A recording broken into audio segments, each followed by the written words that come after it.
Madame, Monsieur, bonjour. Merci de nous rejoindre sur RTI2 pour votre magazine de la mi-journée. On garde le contact. Comme tous les jeudis, nous sommes en compagnie du docteur Brou. Bonjour docteur. Bonjour Eva. Comment vous allez ce matin? Très bien. Très bien. Merci. Alors, depuis quelque temps, nous parlons de réussite scolaire, Absolument. nous parlons notamment de responsabilité. Nous avons parlé il y a 3 semaines, il y a 2 semaines plutôt, de la responsabilité des parents dans la réussite des enfants. La semaine dernière, nous parlions donc de la responsabilité des élèves eux-mêmes. Et aujourd'hui, on ne pourra que parler de la responsabilité de notre facteur très important, c'est le corps enseignant. Déjà la semaine dernière, en parlant de la responsabilité des élèves, il y a eu pas mal de critiques, des téléspectateurs qui ont appelé et qui ont exposé certains problèmes. Aujourd'hui, on parlera donc exclusivement de la part de responsabilité des enseignants dans la réussite des enfants. Alors, le téléphone est ouvert 22 40 12 54, précédé du plus 225 si vous êtes hors de la Côte d'Ivoire. Docteur, on va démarrer avec bien évidemment l'état des lieux. Oui, je pense que l'état des lieux, c'est un peu ce que vous avez commencé à dire. Depuis plusieurs années, le corps enseignant, à tort ou à raison, est interpellé sur son comportement vis-à-vis, pas eux tous, je vais dire, mais une partie vis-à-vis des élèves qu'ils encadrent. Beaucoup de parents se plaignent parfois du type de relation entre ces enfants et ces enseignants. Beaucoup de personnes se plaignent du fait du manque, j'allais même dire, d'enthousiasme de certains enseignants, comme d'ailleurs dans toutes les professions. Beaucoup de personnes se plaignent du fait que les enseignants aujourd'hui sont avec leurs élèves. On a parlé de grossesse en milieu scolaire, etc., etc. Donc, parler de réussite des élèves sans aborder l'aspect des enseignants ou l'implication des enseignants est peine perdue. D'ailleurs, il ne peut y avoir de réussite sans enseignants. Donc, il faut avoir des enseignants de qualité pour avoir un enseignement de qualité et bien évidemment des résultats de qualité. Donc, c'est un sujet important. Il ne s'agira pas de faire le procès d'enseignants, loin de là. Il s'agit juste d'interpeller sur des questions qu'ils savent eux-mêmes, sur lesquelles ils ont été à maintes fois, à maintes reprises du moins, été interpellés, que ce soit par leur propre tutelle, que le ministère, ou que ce soit par les autres partenaires du système éducatif. Très bien. Alors, avant de commencer, on va rappeler, si besoin est, que être enseignant, c'est un métier noble. C'est un métier noble. On a tendance à dire que c'est un métier ingrat parce qu'on forme des jeunes qui, demain, ont des carrières plus brillantes que celles que l'enseignant a. Mais en tout cas, c'est une véritable vocation. Ils sont dévoués tout à leur métier, à leur profession. Donc, on invite encore une fois les élèves à respecter profondément leur professeur. Parce que il faut le signaler également dans l'état des lieux, il y a ce respect-là qui a tendance à disparaître. Oui, je pense que tout à l'heure, on va aborder la question en profondeur. Je me souviens qu'il y a quand même 20 ans ou plus en arrière, les enseignants, que ce soit déjà ceux du primaire, étaient des petits, excusez-moi de l'expression, mais des rois dans les villages. Respecter des populations, respecter des élèves. Un élève qui voit son enseignant venir ne pouvait que se cacher, il ne pouvait pas aller l'affronter. Aujourd'hui, la question qu'on se pose, pourquoi le respect des enfants vis-à-vis de leurs enseignants a baissé d'un cran? C'est vrai, nous interpellons les enfants, mais comme on a dit, on va interpeller les enseignants eux-mêmes. Très bien. Madame Kofi nous appelle de Cocody. Allô? Madame. Bonjour madame. Bonjour Madame Kofi. Bonjour madame. Bonjour Madame Kofi, on vous écoute. Par rapport aux enseignants. Oui. De nos jours, la responsabilité des enseignants par rapport aux élèves, je crois que maintenant, ça a beaucoup baissé. Les élèves qui se plaignent, nos enfants qui vont à l'école, et au lieu de donner leurs cours convenablement, au premier jour, les professeurs qui demandent des cours de renfort. Et chaque élève doit payer 10 000 francs pour les cours de renfort. Est-ce qu'on ne peut pas mieux expliquer les cours en classe pour que les élèves puissent comprendre au lieu de s'attarder sur les cours de renfort? Je ne sais pas si c'est du commerce ou bien, je crois qu'il y a plus de responsabilité. Ce n'est plus comme avant où les professeurs eux-mêmes se donnaient le temps de prendre les élèves parce qu'ils veulent voir les enfants réussir à l'école. Je crois que maintenant, ce n'est plus cela. Les gens, ils n'ont plus de vocation, ils vont par nécessité. Très bien. Merci beaucoup, Madame Kofi. Oui. Alors, docteur, on en parlait la semaine dernière parce qu'il y a une téléspectatrice qui avait appelé et qui avait évoqué le même problème. À ce moment-là, vous, sans vouloir défendre les professeurs, vous l'aviez précisé, vous expliquiez également qu'il y a le fait qu'il y a de plus en plus d'élèves, notamment dans les écoles publiques.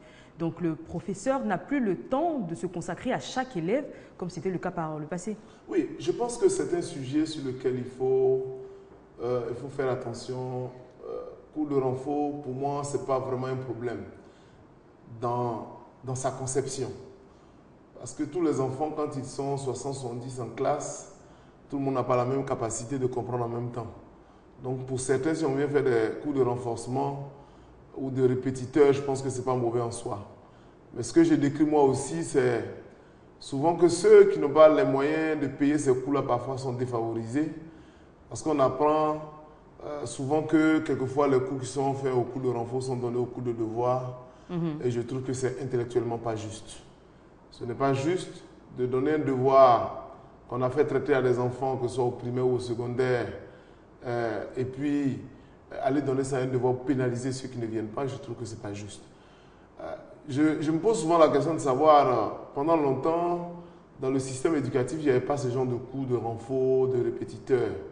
Les résultats n'étaient pas peut-être catastrophiques. Alors, quand on dit cours de renfort, c'est cours de renforcement. Renforcement, oui, voilà, de renforcement. À l'époque, ça n'existait pas, mais le résultat n'était pas aussi catastrophique. Je me dis, normalement, aujourd'hui, si les choses se passent bien, on devait être dans les 90%. Malheureusement, les taux ne sont pas forcément ça. Alors, si donc, on se demande bien ce que ça serait ces cours de renforcement. Oui, on se pose des questions, ça sert à beaucoup d'enfants. Parce que pour moi, le nœud, tant que l'enfant n'a pas pris conscience lui-même d'étudier, pour que l'enseignant l'accompagne, c'est perdu. Et c'est là leur responsabilité, d'amener les enfants à comprendre ou accepter de s'engager dans les études. Parce que bien des fois, il y a des enfants à qui on donne des exercices à l'école, il vient à la maison, au lieu que l'enseignant qui fait la répétition l'aide à traiter, il traite à sa place, il s'en va donner un devoir de maison. Mais à l'examen, il ne sera pas là pour traiter. Si vous donnez un exercice que vous avez donné à un cours de renforcement et que vous donnez un devoir pour cet enfant à 18 ou 19, quand il va avoir l'examen, ce n'est pas évident que ce sujet tombe, malheureusement. Donc on se demande bien, est-ce que c'est fait dans les conditions comme cela se doit. Tout à l'heure, vous avez parlé de respect, parlant d'état des lieux. Vous savez, le respect fait toujours l'objet de beaucoup de débats dans nos relations humaines depuis toujours. La première chose à savoir, c'est que quand vous voulez qu'on vous respecte, vous devez vous respecter vous-même. Donc les enseignants, s'ils estiment que, et nous aussi en tant que parents, si nous estimons que ces enfants ne respectent pas suffisamment les enseignants, la question de savoir qu'est-ce que ces enseignants-là font pour que les élèves ne les respectent pas. C'est la grande question. Moi, je ne suis pas enseignant, je ne vais pas rentrer dans ces détails. Mais je retiens une chose, c'est que le respect qu'on me doit part d'abord du respect que je me dois à moi-même. Si je me comporte à me respecter moi-même, il n'y a pas de raison que les autres ne me respectent pas. Très bien. On va switcher tout de suite et passer au second sous-thème, donc cause et effet. En attendant, M. Ouattara est en ligne. Il nous appelle de... Il est parti. Il nous appelait de Yopougon, en tout cas. Alors, docteur, on parlait donc dans cette deuxième partie de l'émission, donc, le respect. Absolument. Notamment, on disait qu'il a tendance à disparaître un peu de nos écoles. Absolument. En tout cas, entre encadreurs et professeurs. Absolument, et les responsabilités à ce niveau-là sont partagées. Sont partagées. Mais comme aujourd'hui, nous parlons des enseignants, nous voulons attirer leur attention qu'ils doivent imposer par en criant ou en frappant ou par la dictature ou des menaces. Alors, quand on était plus jeune, docteur, on était plus jeune dans les classes primaires, je ne sais pas si ça existe encore, hein, mais en tout cas, il y avait un véritable respect, vous l'avez dit, presque une vénération pour notre maître d'école, qui, pour nous, savait tout. Il savait tout, il était supposé savoir tout, il était disponible, lui-même, il se respectait lui-même. Je me souviens, nous qui avons fait l'école primaire au village, on n'allait pas chez le maître n'importe qui. Moi, je me souviens que je partais là-bas quelquefois, que quand les parents, en tant que parents d'élèves, vous envoyaient pour dire, bon, on va dire au directeur que le chef du village a besoin de lui, ou bien vous devez aller faire une commission. On ne va pas chez les maîtres comme ça pour s'amuser n'importe comment. Et d'ailleurs, je me souviens qu'à l'époque, on dit enfant de maître. Enfant de maître, c'était quelque chose d'extraordinaire. On voulait tous être enfant de maître. Donc, vous voyez. Très bien. Monsieur Doumia nous appelle de Trècheville. Allô? Madame Doumbia, pardon. Nous appelle de Treichville. Allô? Bonjour, Madame Doumbia. Merci d'être avec nous, on vous écoute.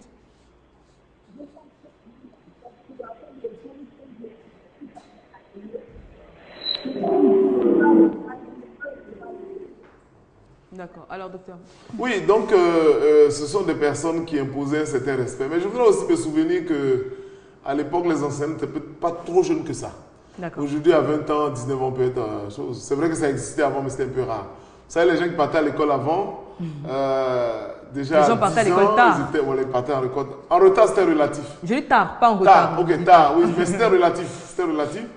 Donc, le gars, quand il sort enseignant, il avait déjà un certain âge, il était déjà père. Il était déjà barbu. Il était déjà barbu, même peut-être des cheveux blancs. Donc, du coup, il imposait respect. Aujourd'hui, on a le bac peut-être à 16, 17 ans.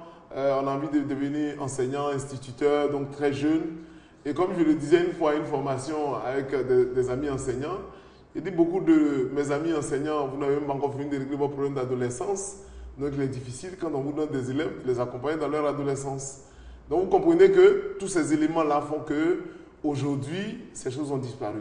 Alors, docteur, toujours pour parler de l'école primaire, il y a quelques années, on l'a évoqué également la semaine dernière, il y avait la chicotte qui existait. Absolument. Et qui permettait aux élèves de se tenir à carreau. Absolument. Vous savez, même que, quand vous voyez la chicotte se lever, vous êtes obligé de vous dresser. Ou on faisait les pieds au mur. Il y avait ces petites punitions corporelles. Mais qui n'étaient pas méchantes, forcément, mais qui aidaient les enfants à venir à l'école à l'heure, qui couraient partout, etc. etc. Aujourd'hui, bon, c'est des choses qui n'existent pas. Bon, on ne peut pas s'en plaindre, mais je pense que... Comment? On ne peut pas le regretter. On le regrette quand même un peu. Hein. Vous savez, chacun a son école, chacun a son époque. Il y a des époques où on regrette toujours un peu. Voilà, je pense. D'accord. Monsieur Zawi nous appelle de Yopougon. Allô? Oui, allô? Bonjour, monsieur Zawi. Oui, bonjour. C'est monsieur Zawi. J'appelle d'Abobo. Vous appelez de? D'Abobo. D'Abobo, pardon. On vous écoute. Ok. Donc, moi, je pense que faut parler de la responsabilité des professeurs dans l'éducation. Je pense qu'il y a certains professeurs aujourd'hui qui trouvent que, par exemple, c'est normal de pouvoir avoir une relation avec les élèves lorsque c'est sur eux. Moi, je pense que lorsque nous sommes chargés de l'enseignement, je pense qu'il est mieux de pouvoir avoir... Monsieur Zawi, on ne vous entend pas du tout sur le plateau, donc je pense que vous allez soit essayer de rappeler, on va essayer de vous rappeler. Merci beaucoup pour votre appel en tout cas. Docteur. Oui, donc les enseignants d'aujourd'hui eux-mêmes, à l'époque, vous ne pouvez pas aller vous asseoir dans un maquis. On a souvent décrié avec des élèves pour partager un pot, souvent à la charge de l'élève, parce qu'il viendrait d'une famille nantie. Donc aujourd'hui, je pense que ce n'est forcément, nous sommes au niveau de l'école aujourd'hui, mais dans beaucoup de corporations. Donc face à l'argent, tout le monde tremble.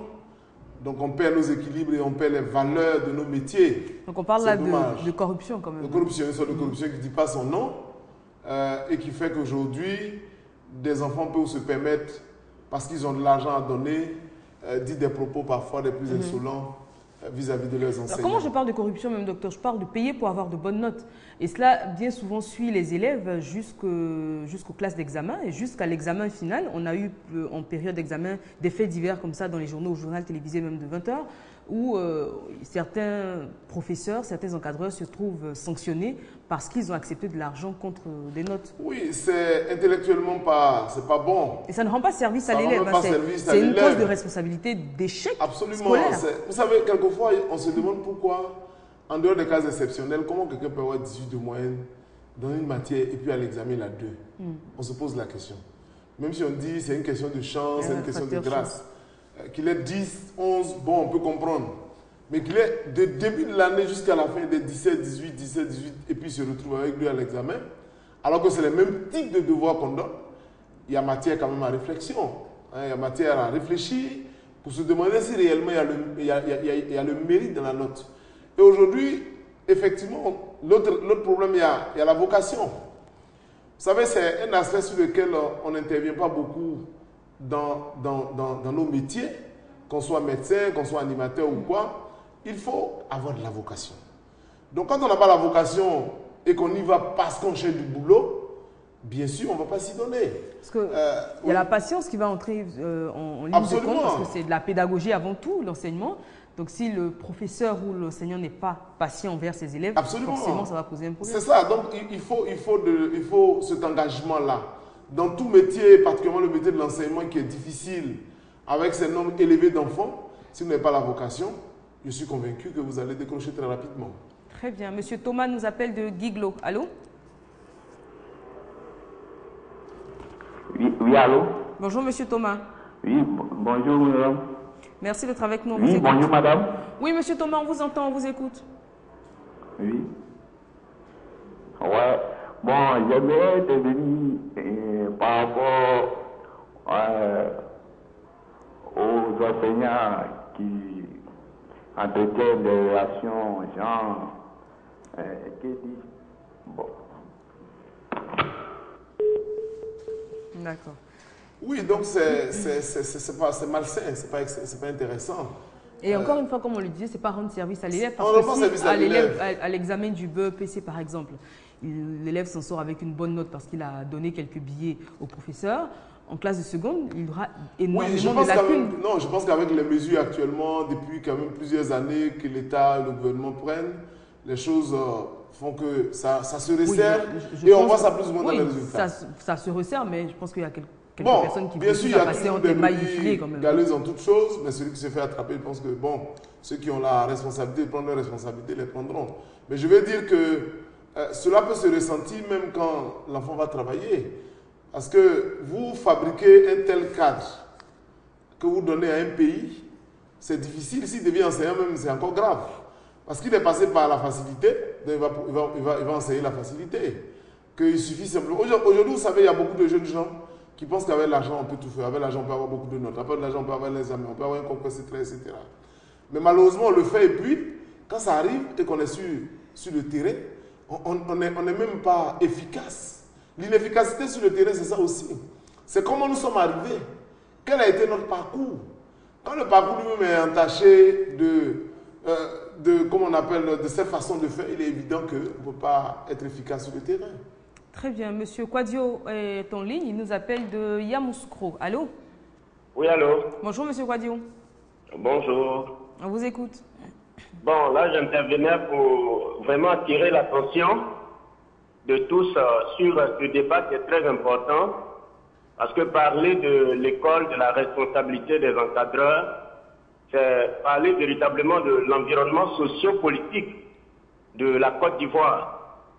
C'est-à-dire qu'il y a toute une origine qu'il faut tenter de voir avant d'accuser l'enseignant. Et donc l'enseignant fait ce qu'il peut en réalité. Mais il faut reconnaître que le niveau même des enfants a véritablement baissé. Les enfants n'ont plus la valeur. Et par exemple, les cours de renforcement dont on parlait, il faut voir quand même le fait que certains parents aujourd'hui ont les moyens de pouvoir prendre des maîtres de maison pour suivre les enfants. Et ceux qui n'en ont pas, les professeurs à leur niveau essaient d'aider ces enfants à avoir le niveau qui est très faible. Donc c'est tout un problème sociopolitique et c'est un débat qui est très profond. Et je pense bien même que pour ce débat, il fallait quand même qu'il y ait des enseignants qui allaient aussi donner leur avis, qui allaient donner plus de couleur et plus de valeur au débat. D'accord. Merci beaucoup pour cette sans oublier la démotivation qui véritablement a son fait. Voilà, merci bien. Merci beaucoup, M. Kwadio, pour cette proposition. Et puis, je pense que vous êtes d'accord avec nous sur pas mal de choses. Déjà, parler des on a déjà parlé de tout ça. On en a parlé des parents qui n'ont pas forcément les moyens d'en assurer à leurs enfants. Et puis, on a parlé également, depuis la semaine dernière, depuis 2 semaines, voire, du bas niveau, la responsabilité des enfants, la responsabilité des parents qui mettent tout sous les enseignants. Je voudrais dire à M. Kwadio que nous ne sommes pas en train de faire un procès des enseignants, loin de là. On l'a bien précisé d'ailleurs en début d'émission. C'est à dessein d'ailleurs que je l'ai dit. Il s'agit d'attirer l'attention parce que le souhait de nous tous, c'est de faire en sorte que notre école soit une école excellente. Et pour que ce soit une école excellente, il faut que chaque partenaire du système joue son rôle. C'est aussi psychologique. D'ailleurs, la semaine dernière, on a eu des personnes qui faisaient partie du corps enseignant qui avaient participer à l'émission. Le téléphone est encore ouvert. On a Bien eu des sûr, encadreurs, on a que- eu des professeurs qui avaient appelé. Même s'ils ne sont pas sur le plateau, bon, je pense ils peuvent toujours qu'il est 13h, ils doivent être à la pause hein, quand même. Absolument. Donc, qu'ils n'hésitent pas à appeler pour faire valoir leur point de vue. Absolument, Parce qu'il n'est pas question ici de faire leur procès, Non, on le dit, non, c'est non, la non, troisième du fois tout, qu'on le hein. dit, mais ça mérite d'être souligné. Alors, docteur, on a parlé donc de corruption. On va parler également de légèreté hein, dans les rapports entre les élèves et les professeurs. Ça peut s'expliquer par exemple par le jeune âge des professeurs, vous l'avez dit, qui se retrouvent parfois à avoir carrément presque le même âge que ceux qu'ils enseignent. Oui, c'est possible, ça arrive. Malheureusement, on ne s'est pas fait la part des choses entre le fait de ma position d'enseignant et la position de l'élève, même si on a le même âge, c'est moi qui suis l'enseignant. Cela nécessite de faire quand même des efforts. Très bien. Monsieur Youssouf Karambe nous appelle du Mali. Allô? Allô? Oui, bonjour Monsieur Youssouf Karambe. Bonsoir, c'est Oumar Karambe et non Youssouf. Oumar Karambe, toutes mes confuses. On vous écoute. Ok, j'aimerais intervenir concernant l'émission. Oui. Tout ce qui concerne la responsabilité des élèves, les bas de niveau aujourd'hui au Mali, partout dans le monde, il y a plusieurs aspects. Il y a les parents qui ont les responsabilités. Les parents ne jouent pas pleinement leur rôle de ce qui concerne l'éducation des enfants. Et les enseignants aussi. Il y a plusieurs catégories d'enseignants qui interviennent au niveau du système éducatif. N'importe qui devient enseignant sans la vocation, ça c'est le premier point. Oui. Le second point aussi, les parents aussi négligent souvent les enseignants. Oui. Tandis que les élèves sortent dans les maisons en portant des habits qui sont trop sexy. Aujourd'hui, beaucoup d'enseignants aussi sont des hommes qui ont peine de 30 ans. Donc ils sont trop sensibles, puis aussi les tenues vestimentaires de ces élèves. Oui. Tout ceci peut baisser aussi le niveau. Les élèves aussi n'ont pas de niveau. Les parents n'interviennent pas dans les éducations. Il faut prendre au moins un encadreur en famille pour éduquer les enfants. D'accord. Ok, c'est ce que j'aimerais dire. Merci, monsieur Oumar Karambe. Alors, vous parlez de responsabilité des parents. On en a parlé. Ça a fait l'objet d'une émission il y a 2 semaines. Peut-être que vous n'étiez pas avec nous, c'est pas bien grave.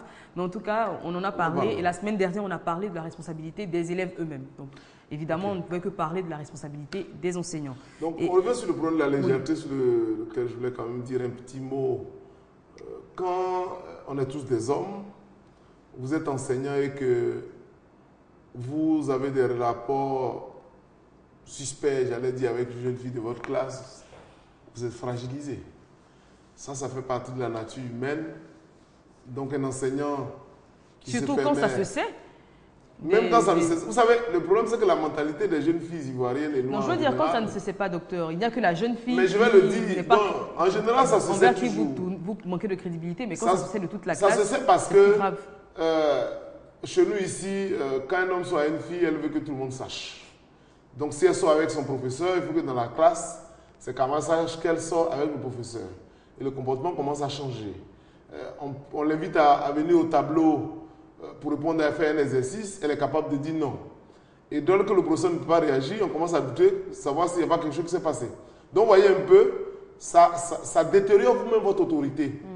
Parce que du coup, si vous donnez une instruction à un élève ou une élève et qui s'oppose et que vous ne réagissez pas, ça donne libre cours aux autres enfants de dire il y a quelque chose qui n'est pas très clair. Nous aussi, on va suivre.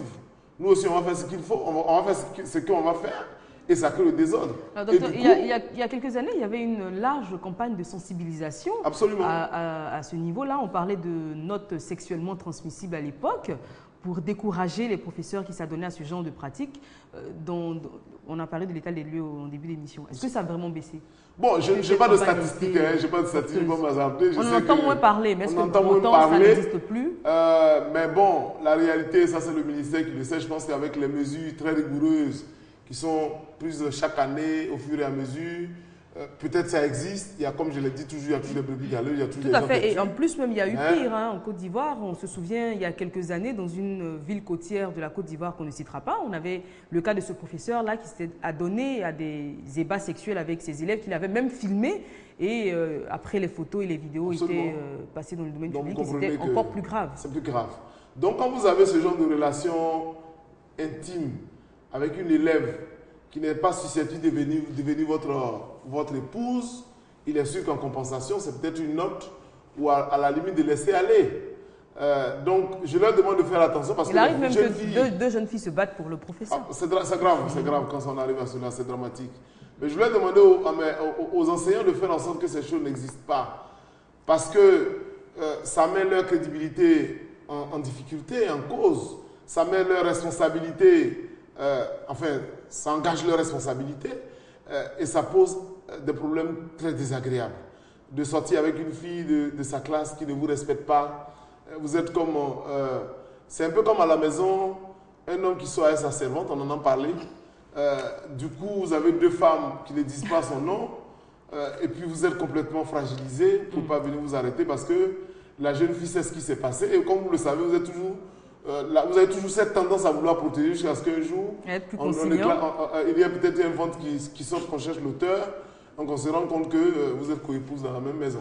Alors, docteur, les professeurs se retrouvent également confrontés à pas mal de difficultés dans l'exercice de leur métier. J'allais le dire, oui, justement. Et tous les professeurs, encore une fois, il faut le souligner, ne sont pas tels qu'on les décrit. Non, il y a forcément dans le lot quelques-uns qui ne sont pas excellents, mais en majorité, voilà. Il faut le préciser encore une fois. Oui, j'aime tellement les enseignants, il y a beaucoup qui sont mes amis, à partir de ces émissions.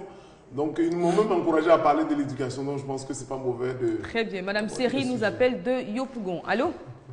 Allô? Bonjour, Madame Seri. Bonjour, monsieur. Merci d'être avec nous. On vous écoute. Pardon?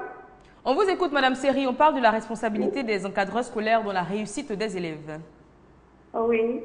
Bon, je pense que la responsabilité incombe aux parents. D'accord. Parce que, primo, ça dépend de la manière dont vous êtes avec vos enfants à la maison.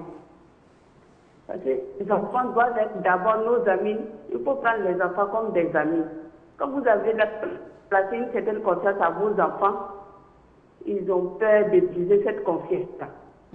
Donc, ils sont obligés de mieux se comporter dehors, avec les peurs et avec leur entourage. Parce que ça